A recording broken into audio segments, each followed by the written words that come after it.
At the beginning of the story, renowned novelist Paul Sheldon has just completed his latest novel at the Silver Creek Lodge in Colorado. Paul is famous for his Victorian-era romance novels about a heroine named Misery Chastain. However, he's grown tired of writing about misery and has decided to end the character's story in his latest book, Misery's Child. After finishing the novel, Paul sets off to drive back home, but a sudden snowstorm causes him to lose control of his car, which crashes off the road. That's another Paul that crashed his car. Paul is left unconscious with serious injuries, including broken legs and a dislocated shoulder. The film flashes back to a conversation Paul had with his publishing agent Marcia Sindel, who was upset that he killed off Misery Chastain. Paul explains that he needed to move on from the character and focus on new writing projects. He then leaves for Colorado to finish his new book, hoping it will mark a fresh start in his career. Back in the present, Paul is rescued from the wreck by Annie Wilkes, a former nurse who lives alone in a remote farmhouse near Silver Creek. She takes Paul to her home, using her medical skills to care for him and giving him a strong painkiller called Novril. Annie soon reveals that she is Paul's #1 fan and is obsessed with his Misery series. Meanwhile, Marcia, concerned after not hearing from Paul, contacts the Silver Creek Sheriff Buster to report him missing. Buster promises to look into it, but his small-town approach to police work is far less sophisticated than what Marcia is used to in New York. As Paul recovers under Annie's care, he begins to realize that he is trapped in her home with no way to contact the outside world. Annie's devotion to him quickly turns dark, and Paul realizes that his situation is far more dangerous than he initially thought. As Annie is shaving Paul's face, she asks if she can read his newest manuscript, which she had salvaged from the car wreck. Paul, feeling he has no other choice, agrees. Later, while feeding him soup, Annie initially praises the book but then criticizes the frequent use of profanity. Her mood quickly darkens, and in a fit of anger, she accidentally spills the soup on him.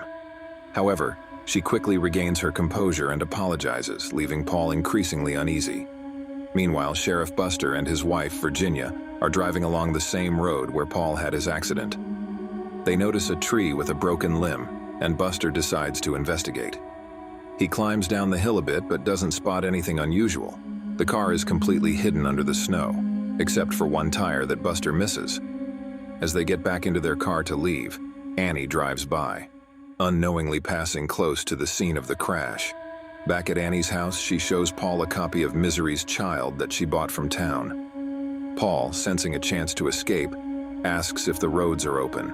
Annie responds that only the road to town is accessible. She claims to have called the hospital and informed them about Paul's situation, as well as his agent, Marcia. When Paul inquires about the phone, Annie tells him that her line is still down, but the phones in town are working. Paul grows concerned, especially since it's his daughter's birthday, but Annie reassures him that his publisher promised to inform his daughter that he was safe. As Annie continues reading the book, she showers Paul with praise, bringing him better food, and even introducing him to her pet pig, named Misery, after the heroine in Paul's novels. Annie also reveals a bit about her past, explaining that after her husband left her, she threw herself into her work at the hospital, where she first discovered and fell in love with Paul's Misery series. This deepens Paul's growing realization that he is trapped with someone whose obsession with his work is dangerously unbalanced. Annie finishes reading Misery's Child and discovers that Misery, the beloved character, has died in childbirth. This revelation sends her into a furious rage. She threatens Paul with a small table, but instead smashes it against the wall above his head. As she prepares to leave, Annie reveals a chilling truth. She never contacted the doctors, his agent, or his family, meaning no one knows where Paul is. She warns him that if anything happens to her, he will die too. And then she storms out of the house in her Jeep. Desperate, Paul attempts to escape, dragging himself out of bed despite the excruciating pain in his legs. However, he finds the door locked and his escape thwarted. The next morning, Sheriff Buster has placed an announcement in the newspaper about Paul's disappearance. He speaks with Paul's agent, Marcia, but has no new information. Meanwhile, his wife, Virginia, discovers that Paul's last credit card transaction was at the Silver Creek Lodge. Annie eventually returns and helps Paul back into bed. She apologizes for leaving him alone but insists that he must burn his untitled manuscript as punishment for killing Misery. After some hesitation and a threat involving lighter fluid, Paul reluctantly burns his work. As the ashes smolder, a helicopter flies overhead, with Buster inside searching for Paul. Annie then gives Paul his painkillers, Novril, and leaves with the charred remains of the manuscript. Paul begins secretly hoarding the medication. Once Paul is well enough to move, Annie sets up a typewriter and demands that he write a new novel called Misery's Return, bringing the character back to life. She declares that this book will be dedicated to her for saving his life. When Paul mentions that the paper she bought smudges easily, Annie flies into a rage and slams the paper onto his lap, causing him intense pain. She storms out to buy better paper, leaving Paul to plot his next move. While Annie is out, Paul finds a bobby pin and uses it to unlock his door. He explores the house, finding the phone gutted and the front door locked. In the process, he accidentally knocks over a ceramic penguin but manages to catch it, though he places it back facing the wrong direction. He discovers a stash of Novril in a closet and takes a packet. Just as he tries to escape through the kitchen door, he hears Annie's car approaching and rushes back to his room. Meanwhile, Paul's car is discovered by the police, who assume he is dead. However, Buster notices suspicious dents on the car door, indicating that someone pried it open. This fuels his suspicion that Paul was not alone after the crash. Back in his room, Paul begins to create a small pocket out of paper and fills it with the powdered contents of the Novril capsules, hoping to use it to incapacitate Annie. He continues writing the new novel, fearing that Annie will kill him if he doesn't. After a failed first attempt, Annie demands a rewrite, and Paul eventually produces a version she loves. Paul suggests they have dinner together, and Annie eagerly agrees.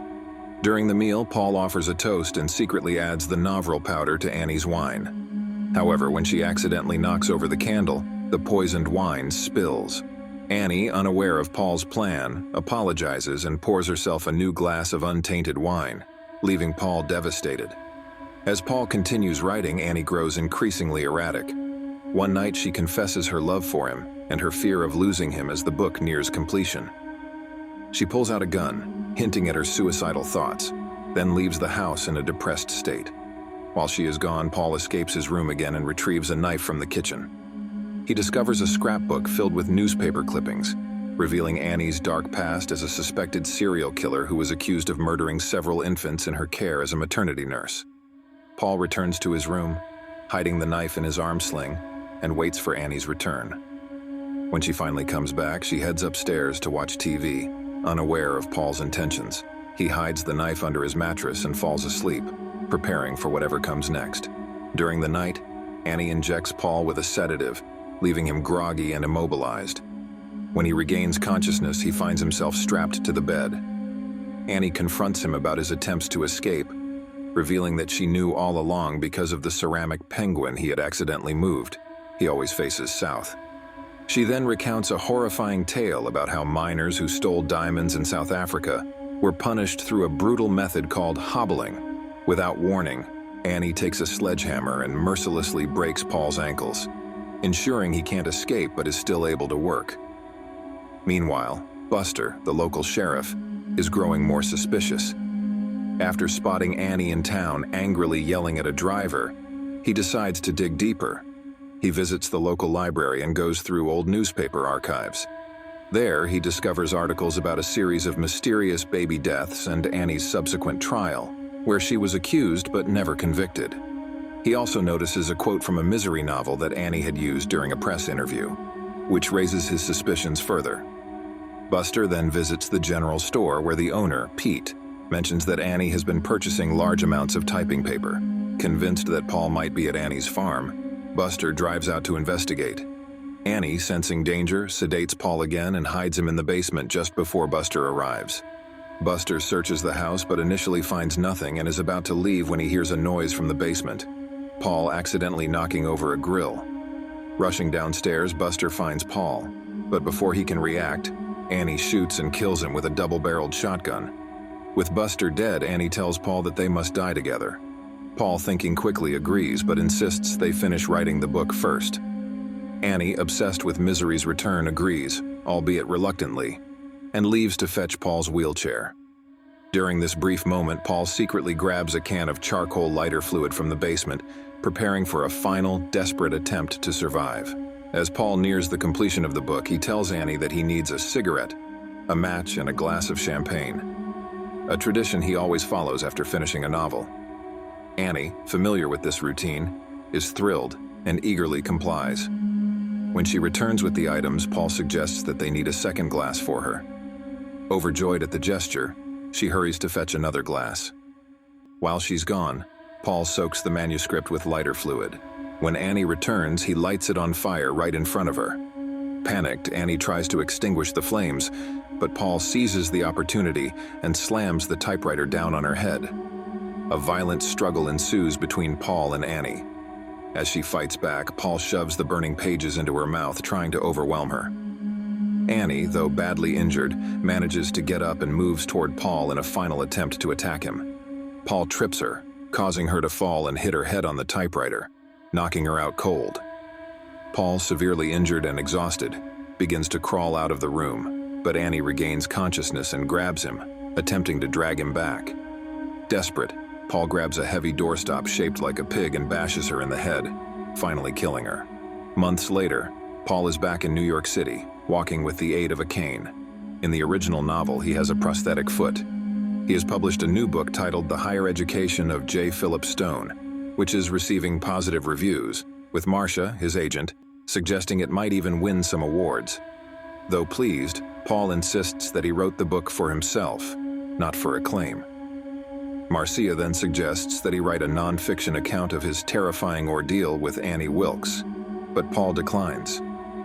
The trauma from the experience still haunts him, leading to frequent nightmares and hallucinations of Annie seeking revenge.